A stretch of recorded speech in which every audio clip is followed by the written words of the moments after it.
내 자존감, 즉 나의 그릇을 자꾸 넓혀가는 게 좋아요. 제일 좋은 점은요, 다양한 사람을 만나도 담을 수가 있더라고요. 인간관계에서 가장 큰 오해가 이심전심이에요. 내 마음 알아주겠지, 몰라준다니까요. 정말 웬만해선 잘 모릅니다. 그럼 이제 내 그릇을 그럼 어떻게 키우느냐? 내가 하고 싶은 얘기가 있잖아요. 그런데 다짜고짜 그 얘기부터 꺼내시는 건 안 좋아요. 뭐 영업 많이 하시는 분들은 이런 스킬이 있으신데, 이 사람에게 좀 불편하다는 얘기를 하고 싶어도 그냥 첫 글자부터 나는 당신한테 불편합니다, 이 얘기보다는 처음에 이런저런 얘기를 하면서, 그렇다고 해서 그 얘기에 초점이 흐려지진 않아요. 어차피 내가 할 얘기는 꼭 하게 되거든요. 말의 톤을 처음부터 이렇게 얼려서 얘기를 하면 상대방도 방어하게 되고, 일단 상대방은 거기에 대해서 또 공격할 얘기를 찾죠. 그래서 중요한 얘기를 부드럽게 하실 수 있어야 돼요. 강한 얘기를 부드럽게 하실 수 있어야 됩니다. 서양 사람들은 그런 거 잘하죠.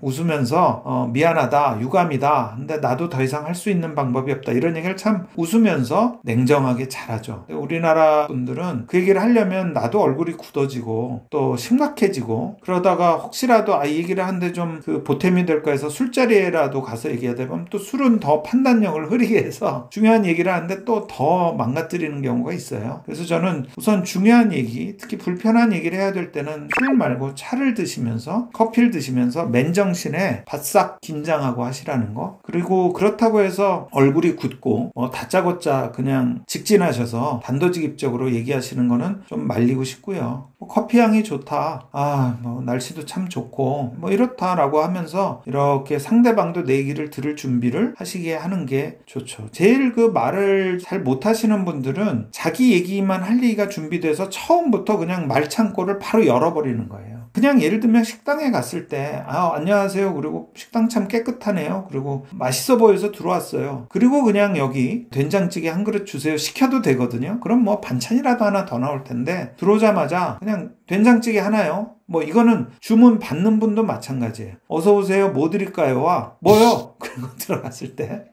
된장, 여기 된장 하나, 이러면 이게 진짜 이게 이렇게 손님을 대접하나, 이런 생각이 들잖아요. 그래서 시간은 있어요. 그 1, 20초만 있으면 돼요. 커피 향이 좋다, 좀 깨끗하다. 그런데 참 내가 어렵게 얘기를 하지만 저번에 만났을 때 이런 점이 좀 불편했다라든지, 또는 주변에서 이런 얘기가 들리는데 내가 확인해보고 싶었다, 나는 당신과 오래 보고 싶은데 이게 좀 마음에 걸려서 이게 조율이 가능하고 이렇게 해결이 가능할 때 얘기를 하고 싶었다, 이런 얘기를 꺼내는 게 좋죠. 그런 얘기는 빠른 단계에서 꺼내시는 게 좋아요. 이런 경우가 제일 난감하죠. 상대가 나한테 이런 게 불편했다, 그래서 그러면 내가 지금이라도 좀 그걸 고쳐보겠다 했는데 상대가 이미 늦었다, 이건 나는 이미 마음을 정했다, 그러면 이건 결국 원수가 되자는 것밖에 안 되거든요. 불편한 마음은 상대와 계속 볼 생각이 있다면 빨리 얘기를 하시고요. 그냥 하나로 그냥 김이 새서 난 저 사람 보고 싶지 않다, 그러면 그런 원하는 얘기를 짧고 굵게 하시는 게 좋죠. 왜냐면 그건 그냥 이별 통보니까. 상대는 늘 그런 걸 생각하게 됩니다. 저 사람이 나한테 얼마나 성의를 보이는지, 어차피 불편한 얘기를 듣는 거 성의를 보이고 개선의 여지가 있는지, 직장에서 팀장 또 임원을 하면서 그 피드백을 줘야 될 경우가 있잖아요. 그런데 만약에 내가 저 직원하고 같이 오래 일을 하고 싶다, 그러면 그만큼 오래 시간을 두고 얘기를 해요. 근데 정말 그냥 저 직원하고는 오래 일할 생각이 없고 또 이미 내가 마음의 결정이 내려졌으면 그 직원과 오랜 시간 얘기를 해서, 그래서 개선할 게 아니잖아요. 이미 나는 마음의 결정이 내려졌으면. 그럼 오히려 짧게 분명하게 하지만 불쾌하지 않게 얘기를 하죠.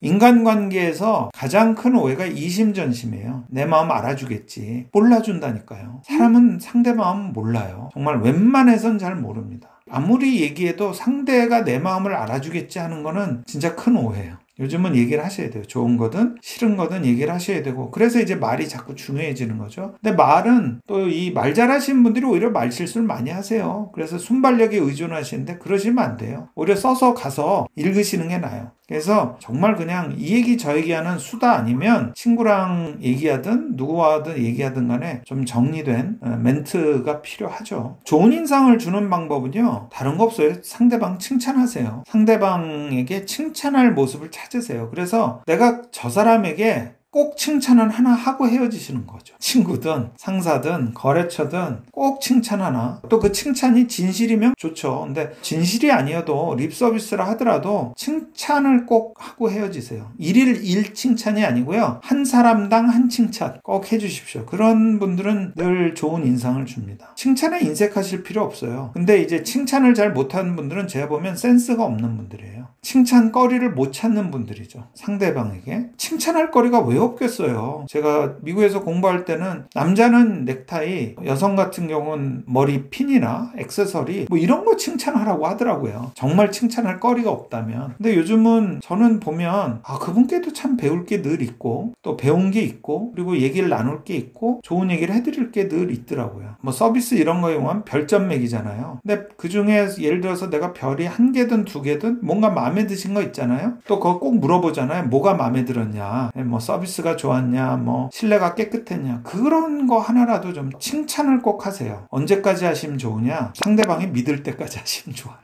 나폴레옹 일화가 있어요. 나폴레옹이 날 칭찬하지 마라. 난 아부가 싫다 그랬더니 부하 하나가 전 그런 장군님의 성격이 너무 좋습니다. 그래서 나폴레옹 장군이 좋아했다고 하는데 사람에 대한 덕담, 호의 표현, 칭찬 뭐 그게 내가 아부를 하는 게 비굴하다라고 생각하지만 뭐 그걸 굳이 아부라고 생각할까요? 상대방에 대해서 좋은 얘기 하나 해주시면 좋죠. 사람이 칭찬거리가 없는 사람은 거의 없어요. 뭐 가끔가다 진짜 배울 거 하나도 없다. 저 사람은 뭐 흠투성이다 하는 사람도 있지만 상대에 대한 칭찬은 누굴 위해서 하는 거냐면요. 날 위해서 하는 거예요. 예전에 어떤 심리학자가 그런 말도 하더라고요. 효도하는 거 있죠. 그 효녀들의 공통점이 결국은 그 효도를 해서 자기 마음이 편해지는 것도 있대요.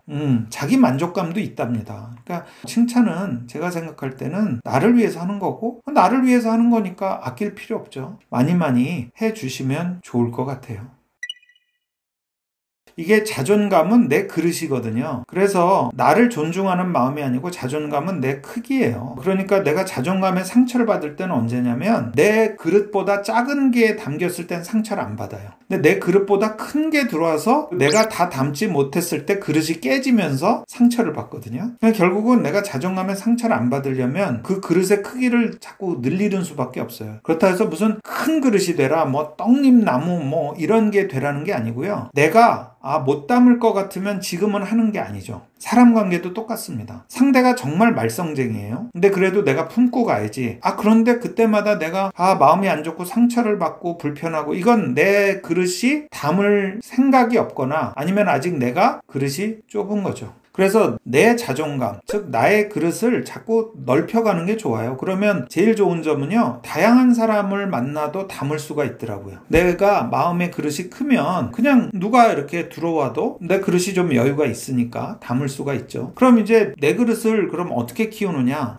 매일 조그만 성공의 경험을 하세요. 매일 조그만 것도 좋아요. 오늘 내가 5,000보 걸어야겠다면 5,000보 걷잖아요. 그럼 내가 날 자꾸 믿게 돼요. 그러면서 내 그릇이 자꾸 커집니다. 그래, 나는 내가 이렇게 할 수 있는 사람이구나. 요리를 하나 한단 말이에요. 요리에 도전을 하세요. 근데 맛있게 될 때까지 요리를 하세요. 해서 맛있게 해서 내가 맛있게 먹으면 그게 또 하나 나한테 힘을 주는 거죠. 우리가 몸 건강해진다고 비타민 많이 드시잖아요. 그런데 내가 내 마음에 주는 비타민은요, 역시 내 몸에 좋은 게 영양소도 내 마음에 주는 영양소가 있어야 되는데 그 영양소가 결국은 내가 만들어내는 거죠. 우리가 그런 얘기 해요. 원래 비타민은 몸에서 만들어내야 되는 성분들인데 그걸 몸이 못 만들어내니까 혹은 그게 워낙 천성적으로 부족해서 먹는 약이라고 얘기를 해요. 우리가 잘하는 것도 있고 못하는 것도 있는데 어쨌든 잘하는 걸 더 크게 하든지 못하는 걸 좀 늘리든지 간에 내 스스로 내가 그릇을 자꾸 만들어서 그 크기가 되면 사람도 담을 수 있고요. 또 일도 담을 수 있고요. 그리고 내가 정말 좌절을 느끼거나 실패하거나 했을 때도 나의 그런 모습도 담을 수가 있더라고요. 근데 그게 평소에 비타민처럼 내가 계속 섭취를 해놔야 돼요. 그래서 의도적으로 그날 내가 잘한 일을 하나씩 만들어 두세요. 뭐 인형 뽑기에서 인형을 그냥 매일 할 때마다 하나씩 더 잘 뽑으신다든지 또는 뭐 안 가본 길로 가보시는 돌아보시면서 운전을 더 잘해서 뭐 시간 단축을 한다든지, 내가 눈 떠서 다시 잘 때까지요, 아, 내가 오늘 요 일은 내가 한번 잘해봐야겠다 하는 일들이 있어요. 그런 일들을 내가 그날 하나 더 잘해보는 거죠. 그러면 그게 조그만 게 쌓이면 그게 내 그릇의 크기가 점점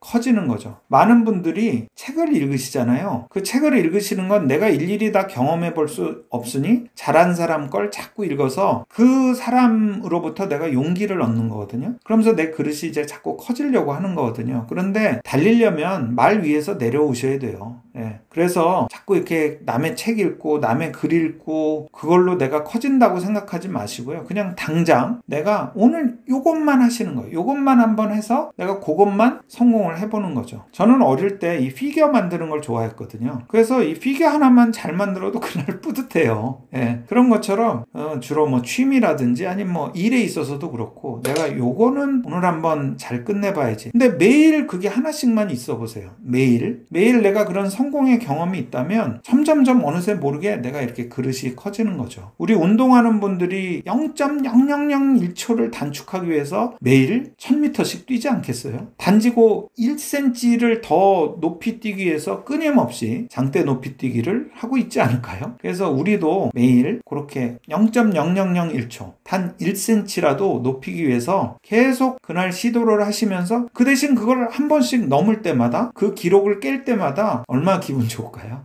예. 그렇게 해보시면 좋을 것 같아요. 내가 나를 잘 다루는 방법, 내가 나를 행복하게 해주고 내가 나를 키우는 방법, 이게 인간관계, 좋은 인간관계를 만드는 정답입니다. 왜냐하면요, 상대방도 나에게 기대하는 게 있어요. 상대방도 나에게 기대하는 게 있기 때문에 내가 그런 사람이 되면 될수록 자연스럽게 사람이 옆에 모이고 나랑 친해지려는 사람들이 있고요. 심지어 상대가 나한테 맞춰요. 내가 좋으니까. 그래서 상대를 위해서라도, 좋은 인간관계를 위해서라도 내가 날 잘 다루고 내가 잘 이렇게 나를 끌어가는 그런 노력이 필요합니다.